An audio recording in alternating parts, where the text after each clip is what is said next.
तुम्हा सगळ्यांना खूप खूप खूप थँक्यू. कारण तुम्ही सगळ्यांना माझ्या रेसिपीजचे मी जे काही रेसिपी बनवते त्याचे खूप कौतुक करता आणि तुम्हा सगळ्यांना माझ्या रेसिपीजचे व्हिडिओ देखील खूप आवडतात. आणि तुम्हाला आठवते का, एक 2 ते 3 दिवसापूर्वी मी एक स्टोरी टाकली होती की तुम्हाला डेली ब्लॉग व्यतिरिक्त आणखी नवीन काही कंटेंट पाहायला आवडेल. तर बऱ्याच जणांनी मला DM केले की ताई रेसिपीज बघायला आवडतील. तर नक्कीच मी रेसिपीज पण टाकत जाईन डेली ब्लॉगमध्ये आता. आणि आजचं रुटीन शेअर करते तुमच्या सगळ्यांसोबत. आज ना मला भाजी चपाती किंवा भात खायचा खूप कंटाळा आला होता. त्यामुळे म्हटलं वेगळं काहीतरी ट्राय करूया आणि ते तुमच्यासोबत पण शेअर करूया.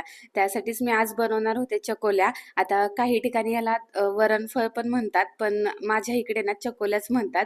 मग मी तेच बनवायला घेतलं. तर डाळ शिजत घातली होती, पीठ मळून घेतलं आणि काय झालं, इथं पीठ मी मळून ठेवलं एक 5-10 मिनिटं आणि ते ना पातळ झालं माझ्याकडून भिजल्यानंतर. मग थोडंसं सुकं पीठ घालून त्याला घट्ट केलं आणि त्याच्यात छान अशा चपाती लाटून घेतली आणि अशा चकोल्या कापून घेतल्या. त्यानंतर मी डाळ बनवण्यासाठी इथे पातेल्यात तेल घेतलं. त्याच्यामध्ये जे वाटण बनवलं होतं ते घेतलं. वाटणामध्ये मी काही नाही, फक्त कोथिंबीर, खोबरं, लसूण हेच बारीक करून घेतलं होतं आणि जिरे पण होते. त्यानंतर मी डाळ त्याच्यामध्ये ॲड केली, सुखे मसाले पण ॲड केले होते आणि छान उकळी फुटल्यानंतर त्याच्यामध्ये ज्या मी चकोल्या कापल्या होत्या त्या त्याच्यामध्ये टाकल्या आणि एक 5 ते 10 मिनिटांमध्ये लगेच शिजून जातं ते.